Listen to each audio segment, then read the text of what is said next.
I want this to be the last in the line, just dead, kill it dead.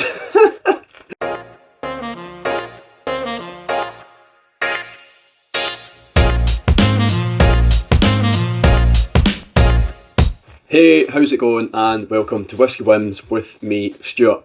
Today we're doing a little challenge. It's Christmas time and people are challenging each other on YouTube. So I'm just getting something out of my pocket. People are challenging each other on YouTube to do a 5 whiskey challenge, it's called. These types of challenges always come around at Christmas. I sometimes do them, sometimes don't. Sometimes I just can't be bothered jumping on the bandwagon. And other times it helps fill a space when I've got nothing to review or when I can't choose something to review. So it's obviously the latter. I can't think of something for this week's review, so we're going to do a 5 whiskey challenge. So I was nominated by the Grail tastings, and I think I have to nominate people as well, so I'll nominate someone at the end. I don't know if I'll do a YouTuber or if I'll just do someone that I know. So it's 5 whiskies. I'll link down the Grail's video. Theirs will be a lot better than mine, a lot more structured, but the 5 whiskies are an everyday drinker kind of go-to whiskey. There's Impress Your Guests. I should have written these down, but I really didn't. Impress Your Guests, or something that would impress people when they come over. One for special occasions, a blend, or a mixer, should I say. Something you'd use in a mixer. And the last one is a Friday night dram. So I'll go through mine. I'm not sure if people will be surprised or not. I think you might be a bit surprised with some of the choices. I'm not sure. But we'll start with the first one, which is an everyday drinker. Something you can have all the time. And I've watched a few people's videos, and the common theme here is kind of affordability and obviously something that's tasty. So I've went along those same lines because, I mean, affordability is obviously something that you should be considering, but there's a few of mine that are maybe a little bit more expensive that I would consider everyday drinkers because I like them so much. For example, kind of Daft Mill's Fife Whisky Festival, I could have that every day, I would drink that every day, but it's not obtainable or affordable really to do that. So for me, for drinking every day, I have chosen Thompson Bros SRV 5, 8-year-old. Now, there's several reasons I've chosen this for everyday drinker. It's banging. I've not reviewed it yet, so I've just ruined the review. But yeah, it's banging. It's 48.5% ABV. It's non-chill filtered, no added colouring. It's got an age statement on there, 8-year-old, and it's a blend, a blended malt that only costs £30 to £35 depending where you buy.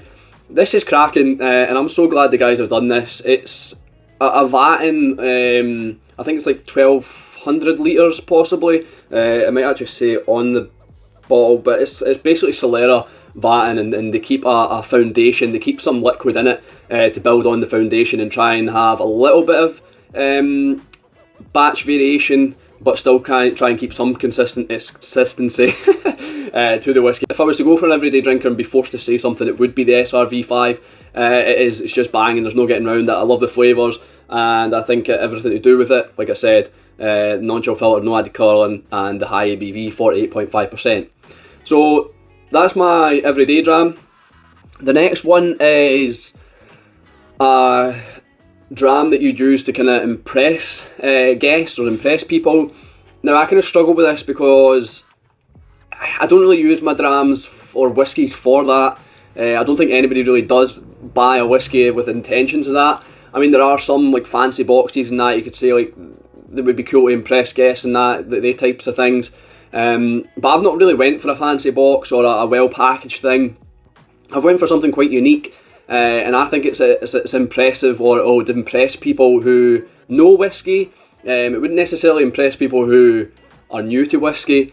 However, like if it was someone new to whiskey, I would probably get something that was like stupendously packaged and show them that, because it always looks pricey. Like Tullamartin 15, that would probably impress people. It's got a nice box, it's quite cheap though, £40, £50. But anyway, I'll get to what my impress people is. It's this Glenvore 8-year-old. It's 40% ABV. It's probably chill filtered, most likely, and it's probably coloured. But the reason I've chosen this, because if you know your whiskey, you know that Glenvore is a a closed distillery. It's never getting rebuilt, not that I can see. It's now like a Tesco car park, I believe, or a Tesco at least. It's something to do with Tesco. So there's no way this is getting rebuilt, revigorated. But yeah, I think this is quite an impressive whiskey to give out guests, and it's actually really tasty. It's something different. It's something historic, something from a time gone by, and it's something that you can appreciate and think the effort put in to buy these people at the time, who are probably they could be gone. Most of them probably are, just like the distillery. But yeah, I think this is quite an impressive whiskey to share out. It's a little bit expensive, obviously. I got this at the auction. I think it was $190, $180, which is expensive for an 8-year-old at 40% ABV. But I wanted to try like a piece of history, and I wanted to try a Glenmore because I'd never tried one. I've opened it, I've shared it, and yeah, I think it's an impressive whiskey. So the next one is, I'm going to go with something you'd use for blending or for mixing. I've not got the bottle with me. It's upstairs in the cupboard. It's actually closed. It's in a kind of special box, a cage type thing, and it's Monkey's Shoulder. I think it's versatile enough for mixing, for blending, whether that be whiskey sours, whether that be something like an old fashioned. But I mean, sometimes old fashioned, I prefer a good single malt, quite a high quality one. But then I don't want to put that in a cocktail, an old fashioned. So I think Monkey's Shoulder is brilliant for mixing, for blending. Because you've got those three distilleries, or supposed to be the three distilleries, the Balvenie, the Glenfiddich, and whatever the other one is. But yeah, I suppose because you've got them in there, it does kind of hold up well, and it's a good whiskey on its own. One of the kind of gateway whiskies for me was Monkey's Shoulder, and it was something that I started with in kind of cocktails, and then progressed to maybe drinking it on its own. But yeah, I think Monkey's Shoulder is there for me for blending and for mixing. So next is, I'll go with Friday, a Friday night dram. I was close to picking Kilkerran 8-year-old port.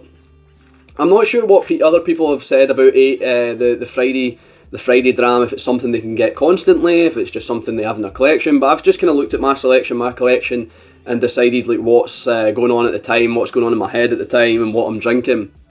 So the 8-year-old would have been my Friday night dram, because I think a Friday night dram should be something that kind of gives you a little bit of you've had a hard week at work, something that just gives you a little bit of a kick up the bum, something that gives you a little bit of a hit. It's a little meaty, but then I thought maybe you want a softer dram for going into the weekend to open your palate up, to nuzzle you into the weekend, to comfort you into the weekend. So I ended up choosing this Blair Athol 10-year-old from Whiskey Broker. It's done in a red wine barrique, 56.5% ABV, so it's still got a hefty punch to it, although it doesn't drink like that. I feel like I've reviewed this. It doesn't drink like it's got quite a high ABV. It's more on the mellow side compared to like Kilkerran 8, where you've got the peat, you've got a bit of a hit, you've got a bit of a kind of that deep richness. This is a little bit softer, but it's such a good dram, and I think this is a great Friday night dram. This is one that you could just pop. Whether you're watching TV, whether you're I don't know, about to go out. Yeah, this is an all occasion. You could drink this every night, really. Most of these whiskies I could probably drink every night, but this is my Friday night dram. And the last category is kind of special occasion dram. Now, my special occasion drams would probably be something that's closed, something that's sealed, so I can't really comment on that in a sense. I wouldn't want to bring a sealed whiskey down and say this is my special occasion whiskey, because I've not opened it, I've not tried it. So I wanted to go for one that was open, and for special occasion I went for something that my girlfriend gave me for Christmas, I believe, and it's this XOP Blair Athol. It's a 21-year-old, so it's extra old particular. It's Douglas Lane, and it's bottled at 53.3% ABV, non-chill filtered, no added colouring. It comes with a little kind of plinth, that kind of plinth thing there. But it also, this is what I use to put my whiskies on now. It comes in a box, but I don't really store things in boxes anymore. But yeah, it comes in a fancy box as well. So if you have it in the box and if you have it in the plinth, I do store it with the plinth on the shelf. It does look like quite an impressive whisky as well, so that could be used for an impress your guest whisky, but I think this is more a special occasion whisky. I do actually just drink it normally. I don't, it's not, I'm just contradicting myself here. I don't, it's not necessarily that I always get this out for special occasions. It's sometimes just when I'm looking for something to drink, something a bit different. But I would consider this a special occasion dram, and it's one that I would, if I was celebrating something, I'd probably reach for this over anything else. Other than, like I said, I've got some closed bottles that I would use to celebrate something really special, but I don't know what that special occasion would be. Other than maybe the birth of like my brother's babies or whatever. Yeah, salute to that with a special dram. So I don't know. Anyway, this is my special occasion whisky. That's my video. I hope it was something. I need to nominate someone now. I was trying to think if I should nominate a YouTuber or a whisky tuber, but I don't know if I don't know who's been nominated already. So I feel like people might be getting kind of double nominated or yeah, doubly nominated. So I'm just going to nominate Jason.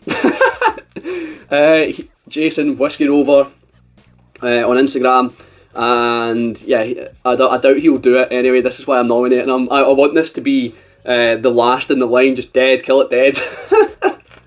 So I doubt he'll do it anyway. I should have just killed it dead with me, but other people will do it. Anyhow, yeah, Jason, you're nominated. If you want to do it, do it. If you don't, which I think you won't do, don't do it. Just kill it dead. So that's been the video, rather pessimistic end, but thanks for watching. I've been Stuart, this has been Whiskey Wins. I'll see you later.